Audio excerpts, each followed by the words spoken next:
didn't have a great start there, but do you feel that, all in all, that at least the sloppiness improved? You weren't as sloppy? We were sloppy throughout the game. I think some things improved. I think defense started out,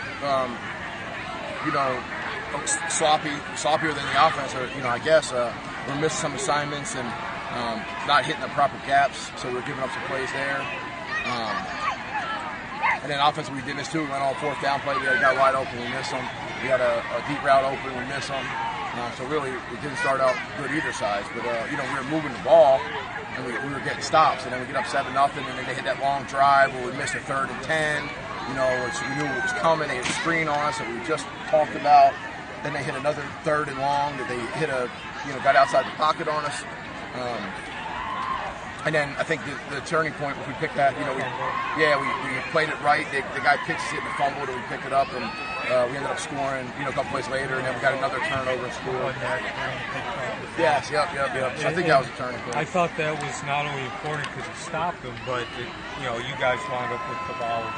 Yeah, we scored, and then we got a turnover. I think that very next possession scored again, so it was 21-0, so it changed the game. But then, really after that possession, our defense really tightened up, and the whole second half, I don't think we had too many negative plays, too many missed assignments or anything. So the second half, we played really well defensively. Offensively, we still had too many turnovers. We fumbled inside the red zone on a jet sweep. The running backs, we had 2 other balls out that we ended up getting back. They got back themselves. Offense fumbled in. Yeah, our running backs, ball was slipping out, and they ended up getting control back. But, against good teams, if you fumble the ball, it's, you're not going to win many games. I thought, Sean had at some points was really good and some points really bad. I mean, we missed wide open receivers. We threw the interception on, the play he's trying to throw out of balance. He took another sack that he threw out. At the end of the half, we had a post wide open. He overthrows him. So we got to play better there. Then he made a lot of good throws. He threw fade at the end zone. We threw a 4th down play on a punt. Like I said, so yeah, we're too inconsistent there. Going back to the defense, like you said, after you got the fumble and you went down and you scored, was there anything in particular that the defense was doing that allowed them to tighten up? Not really. We just talked about, we reiterated the game plan. I think, playing assignment football, and when the outside backers weren't crashing hard enough and taking the fullback away early, so the fullback got going. And then a couple times our inside backers, it was 3rd and short, 4th and short, and they started just pressing and blitzing the gap in front of them when that's not the gap they had. So, another gap opened up and they got the first down. Where we just told them, trust the plan, trust your assignments, and when everyone did that, then it was really good. Again, because you mentioned this after the scrimmage, you said some of the sloppiness you can kind of attribute to just being inexperienced. A couple of new offensive linemen, and just in general, you get turnover every year. I thought the line played really well. Without watching the tape, I thought they played well. I think most of it was from the skill guys that we're counting on. Like the quarterback and our receivers. We dropped a slant. Stuff like that as guys that we were counting on. Defensively, sort of the same thing. Our inside backers are experienced, and our outside backers, they're all new. So, you're going to have some growing pains with the outside guys, but you expect the inside guys to, take care of it. They widened the splits a little bit. We weren't expecting that, to get our D linemen a little spaced out. So that was really the only difference we thought. You mean the split ends? No, the inside. Their linemen were split out, wider to try to get our defenses to widen out. Right. Yeah. So they can come in on. So they can run inside on us. The other thing, though, I was just going to ask, as far as, again, the sloppiness, do you feel, even though, like you said, there was inconsistency and you still got a lot of room to improve with that, but do you feel like at least some progress was made, or at least? For sure. I mean, run game-wise, we were, 100% better than last week, so I want to get, watch that and see, how much better we were there. I think we took a step down passing the ball. I mean, last week we were, I can't even count how many passes we missed because it wasn't many. So if we could have both of them working, last week's pass and this week's run, we'll be really hard to beat because our defense isn't going to give up many points if they do what they're supposed to. So I was happy with the run game, disappointed with the pass game being inconsistent, and defensively we overcame the missed assignments early, and we really played well. So the inexperience again. This was an actual full game. Even though it doesn't count, but it's played like a full game. You do feel that there was some movement made as far as some of that inexperience, not being as inexperienced. Yeah, for sure. I mean, those outside linebackers, they're a whole week older, and they did better. Once they started off the game, they made their corrections. Where last week I didn't think they did that very good. So we definitely found some guys out there.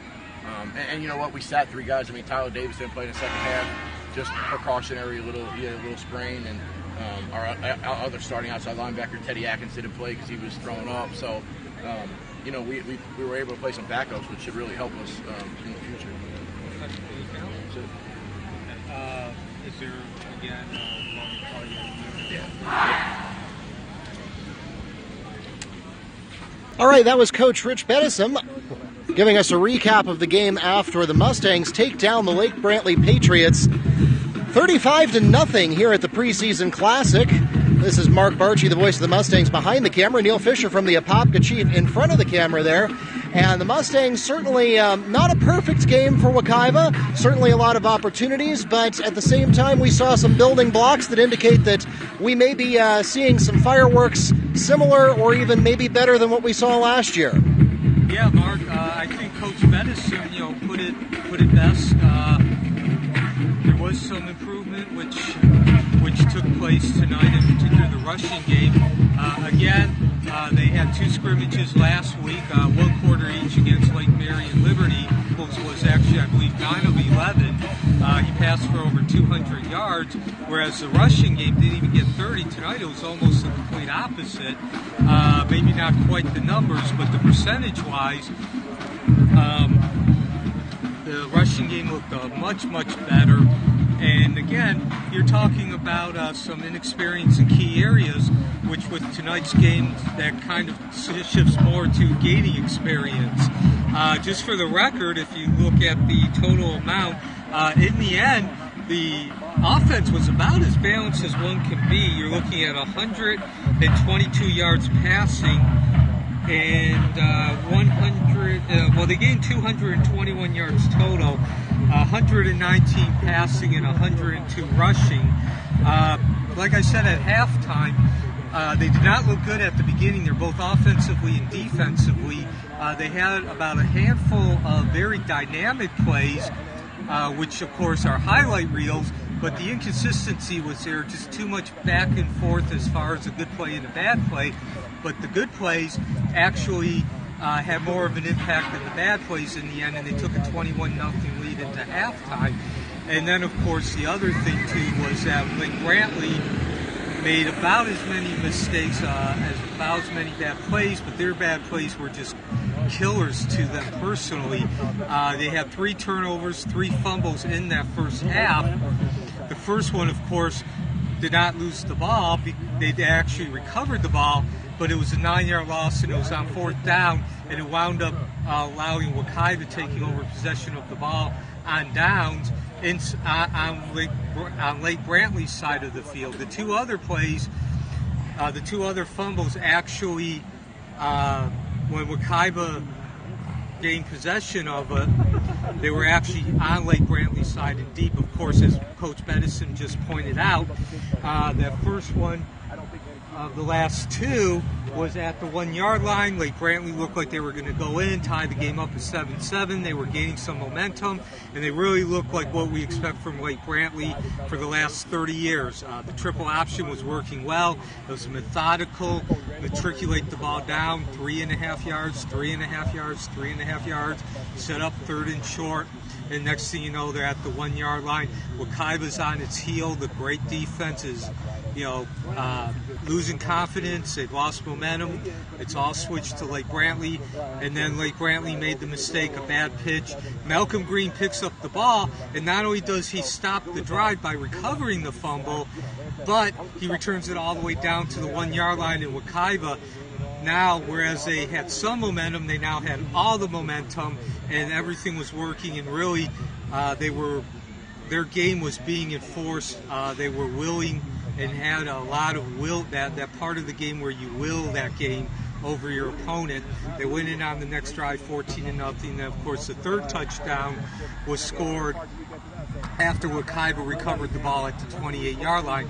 Obviously, it's not as close as the 1-yard line, but 28-yard line, you're still threatening to score. And of course, the next 2 plays later, you got a 21-0 game heading into halftime.